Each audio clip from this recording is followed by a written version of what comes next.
अबू जहल इतना बड़ा जाहिल निकला कि उसके मुट्ठी में कंकर कलमा पढ़ लिया, लेकिन वो नादान कलमा नहीं पढ़ सका। सोचिए कितना बदनसीब निकला अबू जहल। जिस मजहब इस्लाम में आप पैदा हुए हैं, यकीन मानिए कि अल्लाह की जो सबसे बड़ी नेमत है, मैं समझता हूं कि वही नेमत है जो नबी ने, अल्लाह ने हमें अपने महबूब की उम्मती में पैदा फरमाया। ये कम और आसान चीज नहीं है। हजरत अम्मार बिन यासर का वाकया है कि वो गुलाम थे। हजरत अम्मार बिन यासर, गौर से सुनिएगा। तो हजरत अम्मार बिन यासर जो गुलाम थे और उनका जो आका था, वो कभी कभी मक्का में वो सब्जी लेने के लिए आते थे। जो भी जरूरियात है भाई, नौकर है, गुलाम है, अल्लाह रब्बुल इज्जत भेज दिया गया कि भाई जाओ लेकर के आओ।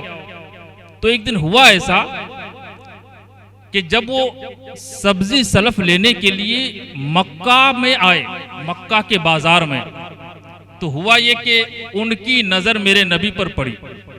और ये उस वक्त की बात है जब मेरे नबी ने इस्लाम का ऐलान नहीं किया था, यानी अपने को नबी होने का ऐलान नहीं फरमाया था। उस वक्त की बात है।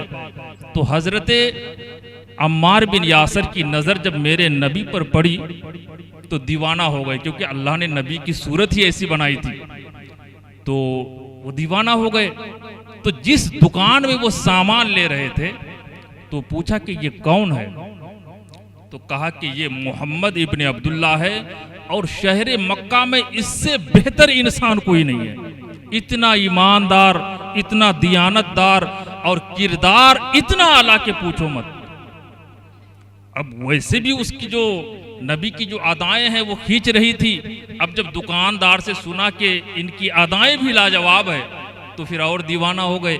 तो हजरत अम्मार बिन यासर जब भी सौदा सलफ लेने के लिए आते तो नबी को देखे बगैर वो नहीं जाते, क्योंकि उसके दिल की सुकून बन चुका था नबी करीम सल्लल्लाहु अलैहि वसल्लम का हुस्न। वक्त गुजरता गया और वो वक्त भी आया कि नबी ने नबूवत का ऐलान किया।